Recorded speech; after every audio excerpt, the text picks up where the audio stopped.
The talented singer Alice released a new album, and one of its singles, He Can Hear, quickly became popular everywhere, winning numerous major awards. She had actually written this song back in high school. Back then, she was my deskmate.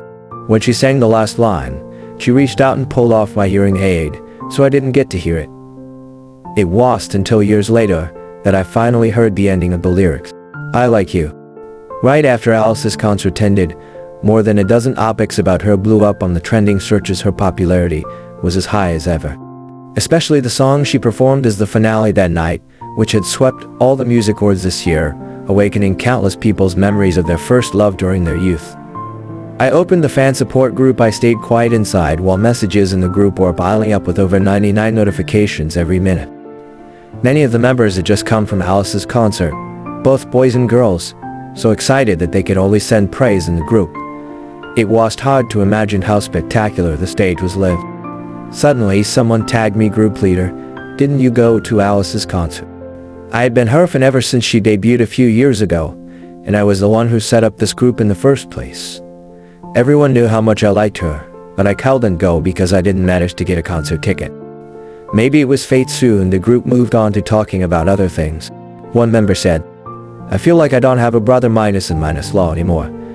I was sitting in the front minus row VIP seats, and there was a guy wearing a mask. After the concert, staff members took him backstage. I trembled slightly, and when I exited the group chat, I indeed saw a new trending topic at the top. Alice's first love. The masked guy in the front row stood out in the crowd. His exposed eyebrows and eyes were handsome, and there was an empty seat next to him where he had placed a bat. He looked up at the protagonist on the stage, his eyes filled with light. On the stage, Alice played the piano, radiant all over. She lowered her eyebrows, and every time she looked up, her gaze was directed toward his direction. The lights in the video were dazzling, creating a vague feeling of two people in love across the crowd. An insider revealed that Alice's song was written for him. He was the first love Alice, the singer, had been thinking about day and night. Comments like "they look perfect together," and "this is the love story of the entertainment industry" flooded in. Only I couldn't help but think, was that empty seat next to the guy always such a great seat? I silently turned off my phone. I didn't really like the entertainment industry, but Alice was the only one I followed. It was hard to put into words how I felt. She was becoming more and more brilliant, and the more I chased after her, the farther the distance between us grew. I planned to transfer all the permissions of Alice's fan group to someone else in the next 2 days. It was time for me to move forward. That night, while writing in my diary, I listened to Alice's recently popular new song, He Can Hear Again. I had already heard the melody of this song back in high school. Back then, Alice chose me as her deskmate because I was the quietest in the class. I wouldn't pester her like the other boys did, fawning over her. In fact, I was just quiet. Everyone else laughed at me, calling me a little deaf mute, but she never did. I kind of liked her, but I hid that feeling well. I remembered every little thing about her clearly. One evening at the end of June during our second year of high school, Alice pulled me up from the ground, wiped the sweat off my forehead, and sang this song to me. Same melody, same lyrics, the scent of summer wafted off her, and our two shadows leaned against each other on the ground. When she sang the last line, she suddenly took off my hearing aid. My world fell into complete silence. All I could remember was her eyes. She leaned close to my ear and sang the last line, "I like you." So that's what it was. Netizens soon found out who the masked guy at Alice's concert was. It was Liam, a male singer who debuted from a talent show. His persona was a rich second-minus generation who chased his dream in the entertainment industry for love, taking the path of music creation. He had already said in an interview, "Before I entered the entertainment industry for just one person. She's a musical genius." Now the answer was clear. He did it for Alice. I couldn't feel much jealousy, only a touch of melancholy. So Alice liked him. I transferred the fan group and everything related to it to a friend who had been chasing Alice with me. We made an appointment to meet offline at a cafe. The background music in the cafe was still Alice's new song. At the next table, a guy excitedly said to his friend, "Did you watch the latest interview with Liam and Alice? I'm obsessed with them." My friend, who had been chasing Alice with me for years, arrived late. His online name was Tiger. When Tiger saw me, he froze for a moment. I curved my lips into a smile and said, "Half minus complaining, can't someone with a hearing aid like music?" He quickly waved his hands to deny it. Before this, when I told him I was transferring all the things Abe worked on for years, Tiger joked, "How many years have you been crushing on Alice?" 7 years. I replied. He laughed loudly. "Alice only debuted 4 years ago." I looked at my reflection in the glass door, pressing my lips together in a smile. From 17 to 24. 17 years old when I first liked Alice, and 7 years had passed before I knew it. I had no regrets. Tiger asked me to confirm one last time, and I said, no regrets. I logged into QQ nowadays. Everyone mostly uses WeChat, so fewer people use QQ. But back in high school, QQ was the only messaging app we used. There were very few contacts left on my list. I scrolled down to the special attention section, and there was only one person. Alice. Her profile picture was always gray. When we were deskmates, I added her on the pretense of asking for homework. But later, her account was probably hacked, and it never came online again. Even though I knew that, I still didn't dare to disturb her. Every time I thought of her, I'd click on her profile and just stare at it in a daze. This time, I did the same. I opened our chat window. Wanting to say a proper goodbye, I typed a long paragraph, deleting and revising it repeatedly, and finally sent only a few words. The song is really nice. Even just those few words made my palms sweat. I knew she would receive it, yet my heart was beating so fast. Suddenly, her profile picture flickered twice, turning from gray to colorful, from offline to online. The message the other party is typing popped up. Alice sent 2 words. "Thank you." "Did you hear it?" I froze. I never expected she would see my message, let alone reply. By the time the screen dimmed, I finally came to my senses and started typing. After thinking for a long time, I replied, "I heard it. Your songs are everywhere. Congratulations." A deskmate I could once reach out and touch had become a legendary figure in the music industry. I was truly happy for her, happy that her future was as bright as it could be. The other party is typing. Stayed on the chat window for a long time. Finally, I received 2 words. Alice said goodnight. I thought I was really bad at chatting, but I also felt a little grateful. At the end of this 7-year long unrequited love, I received a goodnight. I put away all the posters and albums related to Alice. My dad helped me pack them up. It was time to let go after all these years. I softly said hum. My dad actually listened to her songs too, but he had met Alice back in high school and always knew I was just idle minus chasing. What I liked was always Alice herself, not the singer Alice. My dad paused for a moment, then said, as if hinting at something, "That boy looks quite handsome." He was talking about Liam. That morning he was still scrolling through gossip videos about Alice and Liam, secretly checking if I'd cried. Netizens had already dug up Liam's high school photos. He was in the same high school as us, 1 grade below Alice. In every aspect, he fit the setting of Alice's first love. All the little clues matched, and netizens who loved digging into details all said they were obsessed with this pair. I stayed quiet for a long time, staring at the high school photo of Liam that netizens had dug up. It was a photo from the school's cultural evening during his 2nd year of high school. He was hosting the event, announcing the next program, while behind him, sitting at the piano, was Alice. She was so radiant, a match that even I had to admit was perfect. As soon as the gossip about Alice and Liam came out, their alma mater, Golden Orchid High School, which was holding its centennial anniversary celebration, used famous alumni Alice as a selling point. Its exposure even jumped to the trending searches.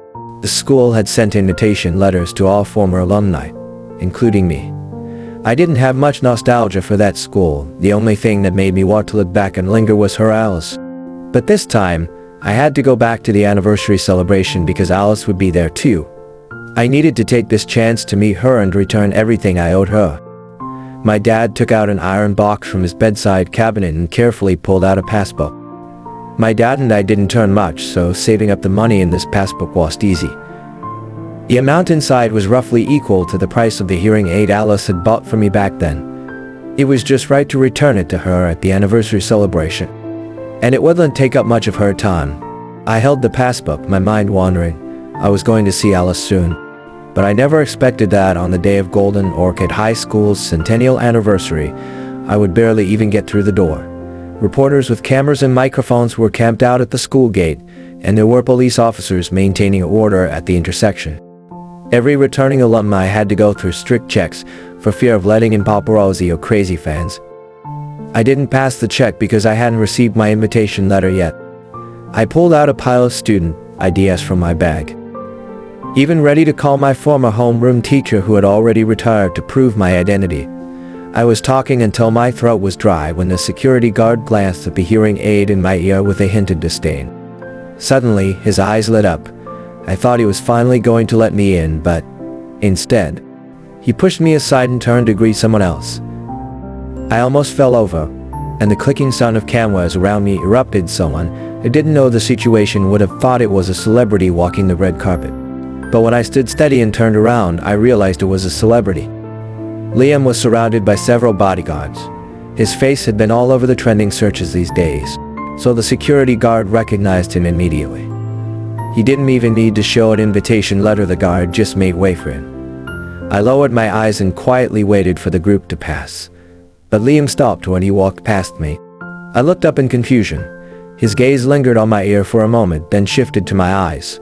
Only then did he lift his hand and take off his sunglasses, revealing his handsome yet sharp-looking eyes. Liam smiled lightly and said, "This is Golden Orchid High School, not some school for the deaf and mute. You must have come to the wrong place, kid."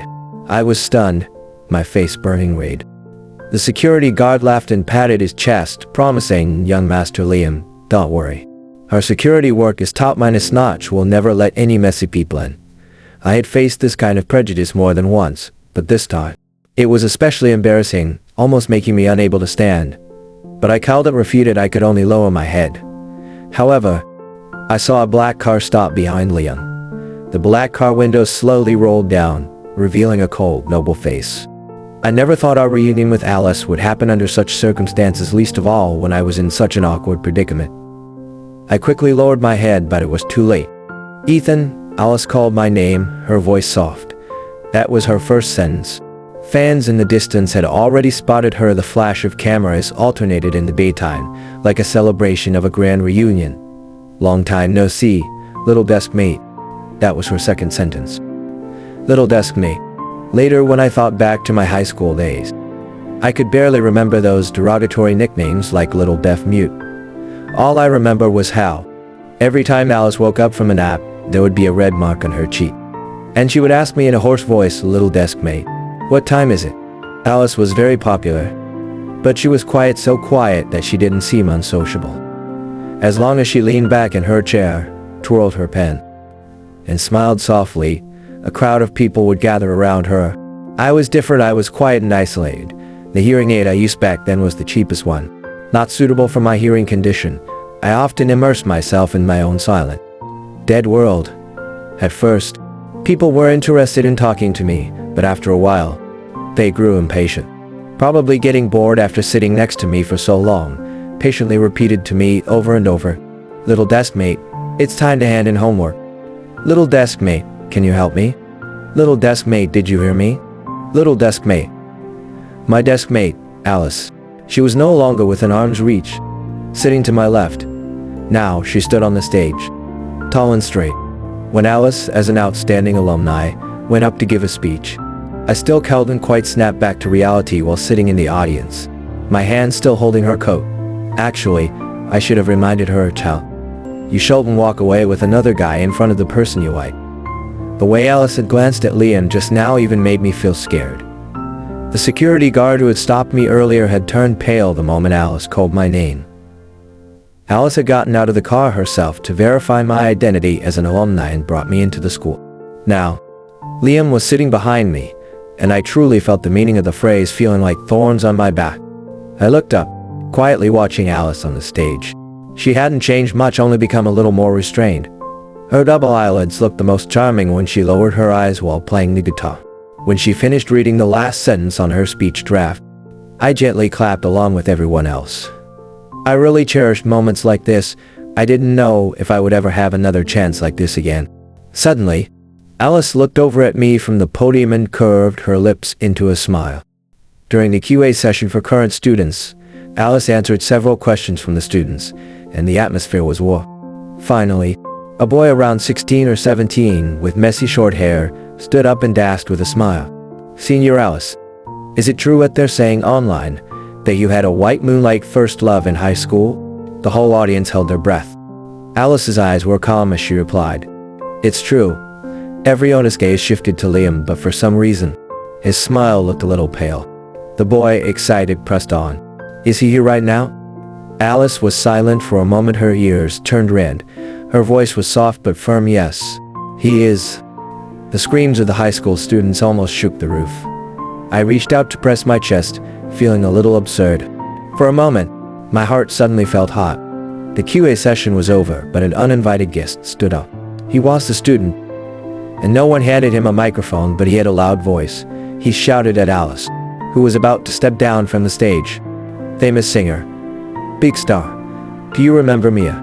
The one you almost beat up so badly in your second year of high school? Why do you get to live such a good life while she suffered?" The audience broke into chaos. Alice lifted her eyes and glanced at the man, her look full of contempt, as if she were looking at a clown. Security guards quickly dragged the troublemaker away. This unexpected incident passed quickly, but I froze in place, unable to move. I hadn't heard the name Mia in a long time. It was a nightmare. After the event ended, I never got a chance to be alone with Alice. She was busy signing autographs for people. The code in my hand and the passbook in my bag felt like they were burning. I should have returned them to her earlier. I walked to the classroom. I remembered. It had already become an abandoned classroom. I looked inside through the glass window, as if I could see that midsummer many years ago. Alice casually sketching musical notation on a scratch pad. A soda compressed against the corner of her desk. I was so lost in the memory that I didn't notice Alice leaning against the wall not far away, watching me. Who knows how long she had been standing there. I apologized instinctively. "I'm sorry." She looked a little amused, reaching out to take her coat from me. "Sorry for what?" Coincidentally, the radio was playing her song, "He Can Hear," right then. I didn't know why, but I always wanted to apologize to her, maybe for the small incident that had happened at the anniversary celebration because of me. I pressed my lips together, took out the passbook from my bag, and handed it to her. "This is the money you advanced for my medical bills and the hearing aid back then. My dad and I have always been grateful to you. I'm returning it to you now. Its rightful owner." I had been afraid that Alice wouldn't accept it, but to my surprise, she took it quickly. Our fingers brushed against each other for a moment. For some reason, she smiled again. She didn't seem like someone who showed much emotion often. Alice smiled and said, "You still remember. That's good." Her focus was always so strange. But how could I ever forget her? Alice didn't want to leave through the main gate. There were too many reporters and fans waiting there. She put on a baseball cap, and I led her out secretly through a small path. The sky had been overcast all day for the anniversary celebration, and now it was getting even darker. Sure enough, it started raining halfway. I grabbed Alice and hurried into a flower shop not far from the school. When we walked in, the wind chime on the door jingled. My dad had opened the shop 2 years ago. People said, selling flowers in this life means you'll be beautiful in the next. But all I wanted was to have normal hearing. There was no one in the shop. My dad had probably gone next door to chat. Alice had just finished calling her manager and was wandering around the flower shop. I turned around to make her a cup of tea, and when I came back she was standing with her back to me, looking at something. My eyes widened, and I almost spilled the scented tea in my hand. The cardboard box that my dad and I had packed up a few days ago, full of Alice's albums, posters, and signed photos, was just sitting there out in the open. My dad must have moved it out today, planning to ask someone to take it away, but by some twist of fate, Alice had seen it. I froze. Alice picked up a boxed album, her double eyelids drooping slightly. "This is my earliest album." I carefully watched her expression, forcing an unfamiliar smile, like how old classmates who hadn't met in years would smile at each other. "Yeah, it's really hard to buy.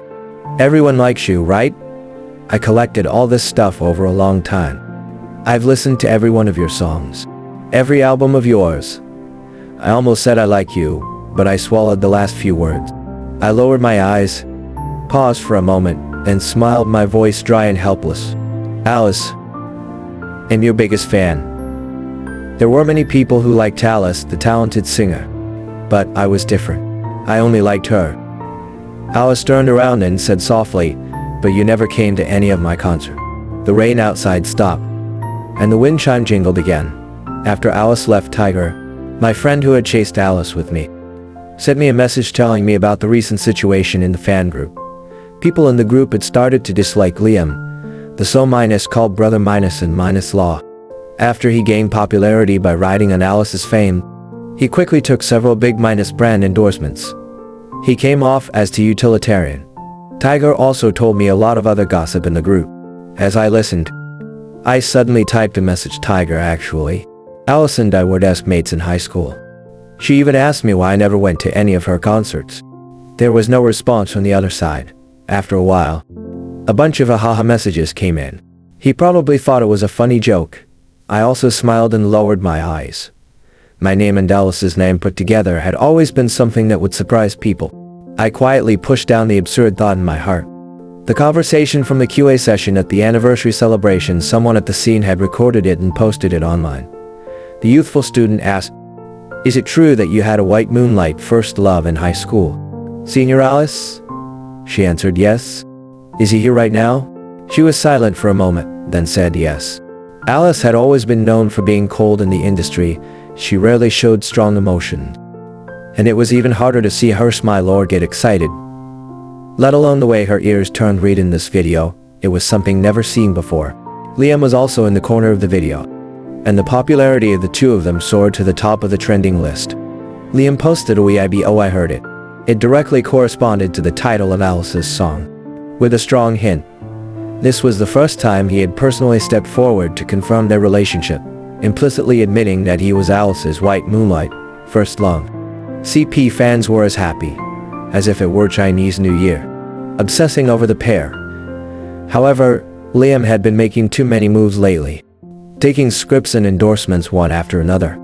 Alice's core fans thought he was too eager for success, but out of respect for Alice, they barely held back and expressed their blessings for this grand unrequited love. It should have been a fairy tale ending heading toward happiness, until a personal interview with Alice, which had been rushed to produce after her concert, was released. She rarely accepted such interviews, except when promoting her works. During the interview, the host mentioned, half-minus jokingly, "Teacher Alice, the fans asked me to pass on a question. Was your white moonlight a senior or a junior?" Alice lowered her eyes and shook her head. "Neither. It was a classmate." The host, who was very professional, quickly hid the surprise on his face. Liam, who had been hyped up by online trolls as the white moonlight, was clearly her junior. This was almost an official statement to debunk the rumor.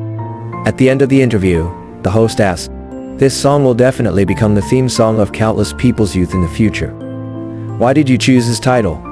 This time, Alice was silent for a long time. When she looked up again, her gaze was directed at the camera. She blinked gently, a rare look of confusion on her face, as if her eyes weren't ready to pass through the screen. One afternoon on the crimson plastic track, he walked slowly toward me. I wanted to know, when he passed by me, did he hear the rapid, uncontrollable beating of my heart? Did he hear the overwhelming love I cowed and hide? Alice didn't have a personal Weibo, but her studio reposted the interview immediately. The official account of Alice Music Studio added, "The one who shouldn't have heard it, heard it." Almost as soon as the interview was released, Liam deleted his Weibo posts saying, "I heard it." The time since the concert had been the highlight of his career so far, but it was all based on gossip and leeching off Alice's fame. The reason the gossip between him and Alice had spread so absurdly was largely due to his subtle encouragement and his team's manipulation. Alice had always ignored such things before, focusing solely on her music creation. There had been many people who tried to leech off her fame over the years, but everyone just laughed it off. People had thought Alice was being serious about it. Liam's reputation took a nosedive overnight. Taking credit for someone else's love was despicable no matter where you were. The endorsements he had just signed fell through one by one, and he had to pay a huge amount of liquidated damages. He posted a Weibo to force an explanation. It was just a joke. Normal people can hear sounds anyway. right? Ever since Liam's incident of leeching off fame happened, Tiger had been dragging me into long phone calls, scolding Liam for a whole day, repeating the same words over and over. Tiger took a sip of tea angrily and continued, "I have inside info. Liam's family has some money, and the company is willing to protect him. Now they've spent a lot of money to buy exposed video, planning to release it to divert public attention. For some reason, my eyelids kept twitching, and I felt a sense of unease, like something bad was going to happen. Sure enough, something happened. The exposed video was released in the evening, and as soon as it came out, the related topic blew up, reaching the top of Weibo's trending list. The topic was Alice involved in school bullying. When I clicked on the video, the person exposing it held up their ID card and ranted at length about how Alice had bullied her back then, focusing on showing the scar on her nose. She accused Alice of almost being her crippled before leaving the country to study abroad. The name on her ID card was Mia. In recent years, people had been very sensitive to the issue of school bullying, and the reaction from all sides was intense. Let alone that the person being accused by name was Alice, who had always been regarded as the white moonlight of the music industry. I trembled all over as I watched the video. Everything Mia said was a lie, her words were all misleading. But there was one thing that was true. The scar was caused by Alice. Mia and I had been in the same school for many years. Every time I moved to a new environment, people initially liked me. Even though I was a little different from others, I smiled nicely and quietly watched people. But as long as Mia was around, my days would get worse and worse.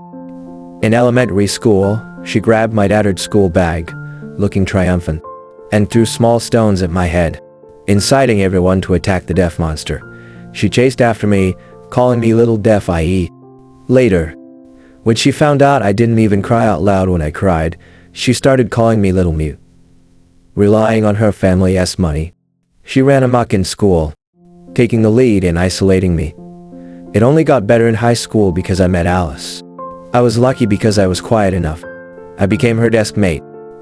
During the cultural evening in our second year of high school, I took Alice's student ID badge. She had left it in the classroom, and went to find her. She was the finale performer. There was a forest path between the teaching building and the gymnasium where the evening was held. The street tilted were dim, and the ground was covered with small stones.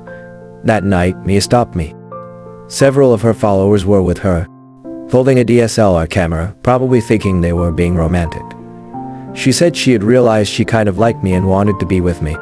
I felt sick to my stomach and, as usual, pretended not to hear her. I lowered my eyes and tried to walk past her quickly. But the moment I passed her, she pushed me hard to the ground.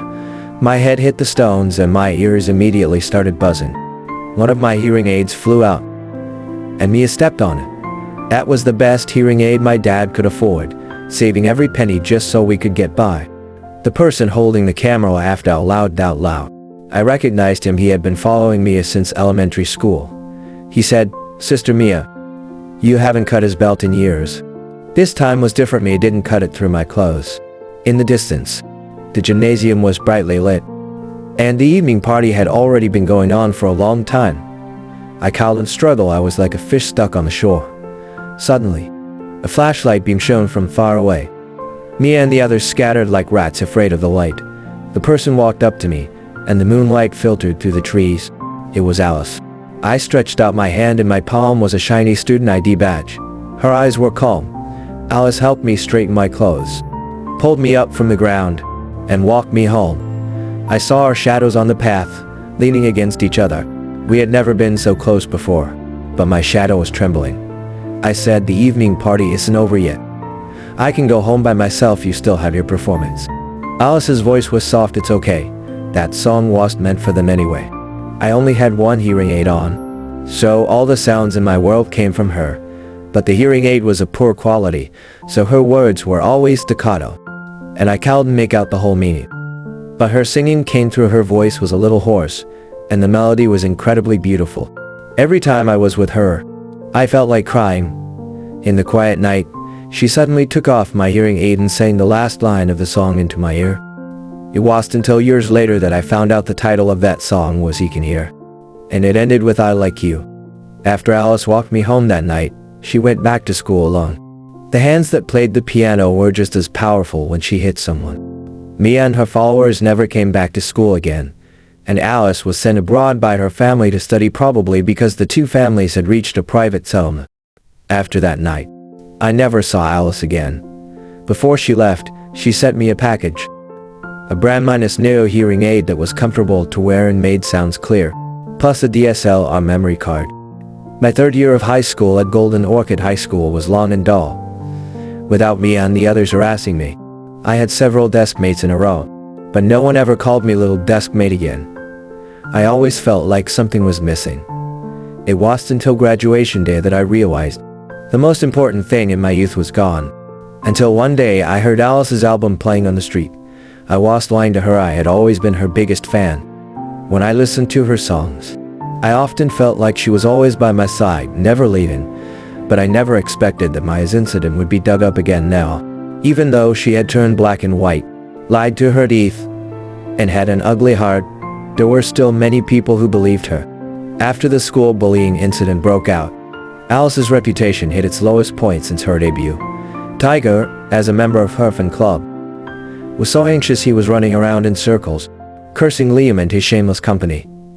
Alice's recent performances and events had to be cancelled, and multiple brands terminated their contracts with her at the same time. Up until now, she had kept silent, not saying a word. She could have clarified, at least explained the truth, but that would have dragged me into it and hurt me. Alice called me. I could hear her soft breathing through the receiver. Her voice was calm. "Ethan, you'll handle this. You don't have to worry about it." I tilted my head, clamping the phone between my shoulder and ear, and rummaged through the attic until I found a small brown box. Inside were an outdated hearing aid, Alice's student ID badge, and a small DSLR memory card. I let out a breath and gripped the memory card tightly. Alice hadn't hung up the phone the whole time. I said softly, "I know, but I want to help you somehow." Alice deserves to stand tall in the music industry with a clean reputation and glory. I turned on my computer, imported the video from the memory card, and started writing a blog. I knew I was a coward, but sometimes I wanted to be brave just once. The video showed a thin boy being pushed to the ground. The person filming was spouting obscenities. Maya's face was clearly visible in the video. Even after 7 years, she hadn't changed much. You could clearly see how they mocked him, calling him mute and deaf. I wrote down the story between Mia and me in chronological order. The indulgence of her parents, the indifference and inaction of teachers in the school. But if it weren't for Alice, who would have gotten justice for Maya's actions? Who would have given me back my dignity? I clicked the green publish button. Another storm erupted online. But this time, it was moving in a good direction. Mia was a complete liar who had falsely accused others. Her words held and hold up against the video evidence. Plus, alumni from Golden Orchid High School came forward one after another to speak up for Alice. Mia was nailed to the pillar of shame. She not only received a lawyer's letter from Alice, but also had her father's status as a deadbeat debtor exposed. Netizens also revealed that the video of Maya's false accusation had been bought by Liam's team to divert public attention. This kind of behavior was a stark contrast to his previous sunny guy persona. In the end, Liam had to apologize, and even his company called and protect him. He not only had to pay the liquidated damages, but also had to withdraw from the entertainment industry in disgrace. My life didn't really change because of this. Since graduation, I had been working as a teacher at a school for the hearing impaired. My social circle was simple. However, netizens followed my account to my homepage and found that it was full of promotions for the hearing impaired school. They donated a lot of money and supplies to the school this month. The school received more social donations than ever before. One night, Tiger called me. He didn't say anything at first. He just cried into the phone for half an hour. In the end, he wiped his tears and shouted in a loud voice, "It's all over now, Ethan.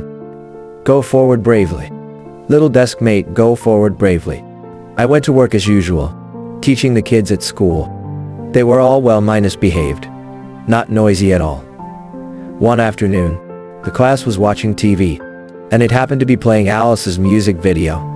A little girl who was completely deaf ran over to me and asked with quiet hand gestures, "Teacher, is his song really nice?" I nodded. The little girl's face lit up with excitement. She opened her mouth wide and looked surprised. Behind me, why is he here?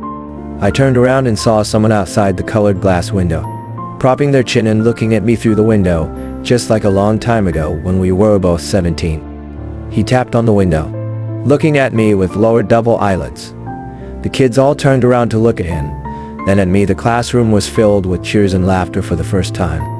I felt my face turn red, flustered for the first time in a long while. Alice had come to do public welfare promotion for the hearing-impaired school and planned to film the music video for her new song here. The principal had assigned me to be her host, but my hearing had gotten worse again. I often had a buzzing pain in my head, and even with a hearing aid, I could barely hear clearly. I guessed Alice must have noticed something was wrong with me, but she never said anything. She just patiently repeated things to me over and over again. I had planned to undergo a new treatment plan after Alice finished her work with the school, but I didn't last until then. One afternoon, I suddenly couldn't hear anything at all. My world fell into sudden, complete silence. Before I went into the operating room, Alice stayed by my side the whole time. It wasn't until I came forward to speak up that everyone finally understood why Alice had said the title of that song was unique to her. This time, the pair everyone was obsessing over was real. Alice opened a Weibo account and responded to the comments online during this period. Alice v. Yes. I've had an unrequited love for him for 7 years. I found the letters mixed in with the newspapers at home. One was the invitation letter to Golden Orchid High School's anniversary celebration, and the other, an earlier one, was a document for a VIP seat at Alice's concert. In fact, I was scared at all this time. Even if I could never hear again, I was scared because one June summer, I became Alice's only audience. And 7 years later, on a random day, I walked past the streets and alleys where her song played everywhere and finally heard her love.